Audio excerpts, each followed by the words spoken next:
सुबह 11:30 बजे कालिदास एकेडमी में संपन्न हुई। महापौर मुकेश टटवाल सहित भाजपा पदाधिकारियों ने दीप प्रज्वलन कर कार्यक्रम का शुभारंभ किया। रोड किनारे छोटे छोटे व्यापार करने वाले लोगों के लिए महापौर पंचायत का आयोजन किया गया, जो बड़ी संख्या में कार्यक्रम स्थल पर जमा हुए।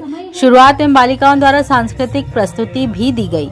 महापौर पंचायत में प्रधानमंत्री स्वनिधि योजना के अंतर्गत विधायक पारस जैन की उपस्थिति में हितग्राहियों को 10, 20 और 50,000 रुपए के लोन वितरित किए गए।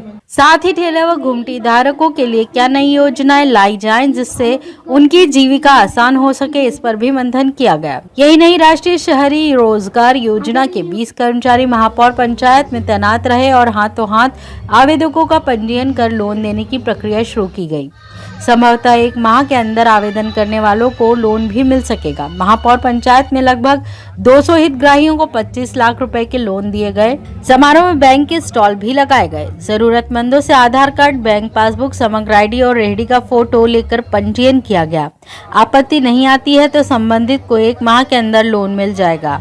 पहला लोन 10,000 का होगा, जिसमें 10 माह तक प्रति 1,000 रुपए किश्त में जमा करनी होगी।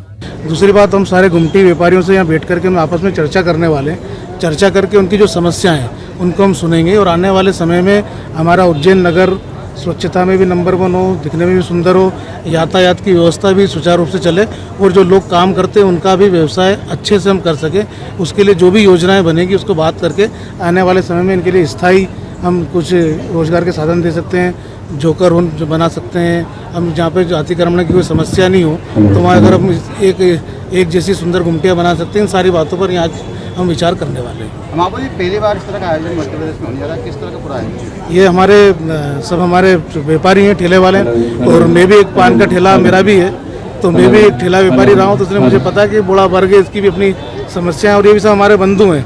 तो एक बार इनके साथ बैठ करके हम बातचीत करें और इनके साथ बैठ करके कोई योजना बनाए, इसी उद्देश्य से लेकर के जो हमारे देश के प्रधानमंत्री सोचते हैं, हमारे देश के मुख्यमंत्री सोचते हैं, तो हम सबका भी करते हुए कि हम भी इन सब लोगों को साथ में लेकर के उनका जो हक है, जो उनकी योजना है, उसका लाभ उनको मिले। महापौर जी, शहर की सबसे बड़ी समस्या अवैध गुमटियाँ और अवैध ठेले हैं जो यातायात को भी बाधित करते हैं और कई जगह अवैध भी रखे हुए हैं। तो क्या इनको निश्चित कोई स्थान दिया जाएगा या फिर जहाँ पर रखे हुए हैं उनको कहीं इसको वैध की जाएगी? क्या इसके लिए कोई प्लान क्या बनाया गया? मैंने आपसे अभी पहले ही मैंने कहा शुरुआत में कि हमारे शहर की सुंदरता बनी रहे, यातायात व्यवस्था बनी रहे और लोगों का रोजगार भी चलता रहे। इसी बात को विचार करने के लिए, लोगों से बात करने के लिए आज हम सब लोगों को यहाँ बुलाया गया है और जो यहाँ पे विचार निकल कर के आएगा निश्चित